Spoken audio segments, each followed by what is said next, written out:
the fantastic Marvin Gaye.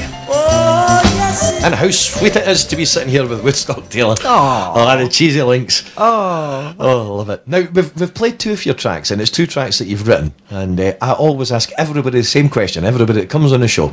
Where do you get your inspiration for the songwriting? I kind of think it's probably a bit like radio waves, that the songs are all out there, and if you just happen to bump into the frequency, then there it is. I'm not one of these people that sits down and toils at a song. I get an idea, it just pops into my head, and I think, I better write that down before I lose it, because otherwise someone else will get it. Well, that's it. Have you ever pinched anything from anybody? Never. Never? No. That's lying. Of course I have. I once wrote a song, and I didn't do it on purpose, but I realised that I'd actually nicked a line from a Cliff Richard song. I thought, oh my God, I can't do that. All the artists in the world. So what I did was I changed the melody that I'd borrowed and put a harmony on it, and nobody ever knew. And I can't even remember where it was. So there you go. So there you go. So you owned up to you let out a little bit of honesty there, and then you retracted it because now you can't remember where it was. Lovely stuff. I love that. No, it's a talent that I've not got. I've never been able to write a song. I've never been able to come up with any kind of melody or anything. It's just something that I've not got, and I always admire people who can just pluck a song from, as you say, the airwaves. I think it's just like hearing voices in your head, and some of us write it down, and other people just dismiss it and go, "Oh, that's just a sort of passing thought," and we try and catch them.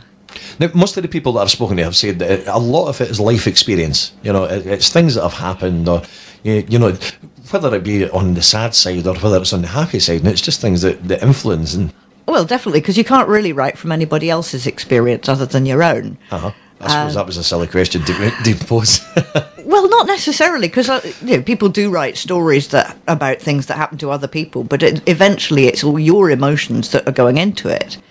And what I tend to find is I'll maybe get a little melodic hook, or I might hear a line, and that just some words, some lyrical line that'll be running around in my head, and then I'll start to worry it, and the next thing it's a tune. Now, another off the cuff, just straight at you, shooting from the hip here. What advice would you give anybody, whether it be young or old, from child age up to whatever age anybody wants to start singing? What advice would you give? What would be the main thing you would say to somebody who wants to start out? Who wants to start singing, or doing it for a living? Well, start singing to learn in the first place, and then listen to lots of music and join a choir, have fun. Have fun. That never a truer word said. You need to enjoy that. And then what about getting into the business? What would be your advice? Work hard, take it seriously, have fun. Have fun. I've always said that there's three things that make people successful. One is determination. The other one is belief, self-belief. Maybe not reading too much of their own press, in fairness. But the other one is to have fun and enjoy it. Yeah, absolutely. I totally agree with you. I think the trouble that most people have, and I say this to my students all the time, we kind of live in a society where everything is geared up to say, how am I doing all the time? All the feedback, evaluation, that kind of thing. And actually, the question should be, what am I doing? Right, okay. That's a good lesson. That's actually a good bit of advice.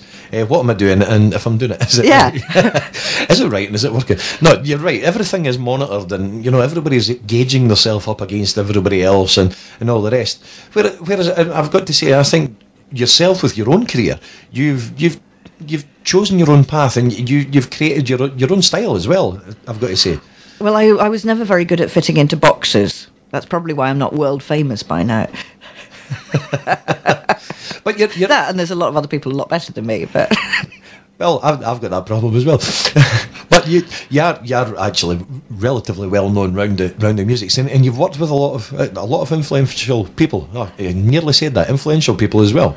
I've been very lucky that way. I was friends with Zoot Money. He was a friend since I was a teenager, and friends with his family as well. And then just met a few other people. And when I asked them to work with me, they said yes. And I went, wow, they want to work with me. That's nice. And another one guest that I wouldn't name him, but one guest that I had on the show. And I asked him the same question and said, you've worked with influential people, and and asked him, what advice would you give? And he said that he was a yes man right from the very start. When somebody says, do you want to play, because he's a bass guitarist and a singer, do you want to play in this band? Yeah, okay, I'll give that a shot. And do you want to do this? And do you want to come and record this? And do you want to do that? And he did everything, and that was how he learned his craft. That was how he learned the music business. I think that's a really good attitude. And in fact, I'm working with somebody who's a bit like that at the moment. I've been one of the guys from our show in the summer, Dave Bruce, who's working with a lot of other people, but he and I have started rehearsing together, and we're hoping to start gigging maybe around about November, December time once we've built up a full set. Before that, of course, we're going to be playing at benefit for Rachel House Children's Home on the 5th of October, which I think is a couple of weeks' time. On the Friday night, yes. Friday night at 100 Princess Street, which is the Royal Overseas League. And Dave is exactly that kind of person. He's just the nicest guy you could meet. He studied at Berkeley. This is not a lightweight. He's a real proper grown-up guitarist with real proper grown-up chops. And he's just saying yes to everything. Yeah. And I love that. Well, that's it. And the more projects that people get involved, but the more people obviously hear the stuff. Now we're going to play another one of the tracks that you brought in, which is track 7. Tell me a bit about this one. Okay, this one's called Swimming with Sharks, and it's a track I wrote when I found myself in London a few years back, and I had some trouble with a tenant who wasn't paying his rent, so I ended up having to go out and get a proper job for a bit, which I didn't like very much. And so this is sort of about getting stuck in a rut. It's called Swimming with Sharks. Fantastic. Tear my body limb from limb, fill the ocean to the brim, river running red with blood, dust and liquid turn to mud, sun shines down upon the earth, blind to death and deaf to birth. This is simply nature's way. Hungry sharks come out to play. Losing the rat race, sticking on first base, jump in the water, land to the slaughter, swimming with sharks now, swimming with sharks now, swimming with sharks now.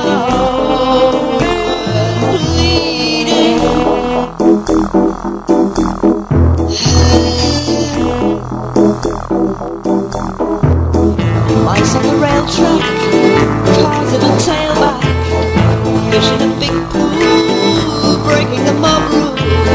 Swimming with sharks now, swimming with sharks now, swimming with sharks now. Bleeding, bleeding. Let's those who swim against the tide, for everyone that makes it thousands of die. Bleeding, bleeding, bleeding.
river running red with blood, dust and liquid turn to mud. Sun shines down upon the earth, blind to death and deaf to birth. This is simply nature's way.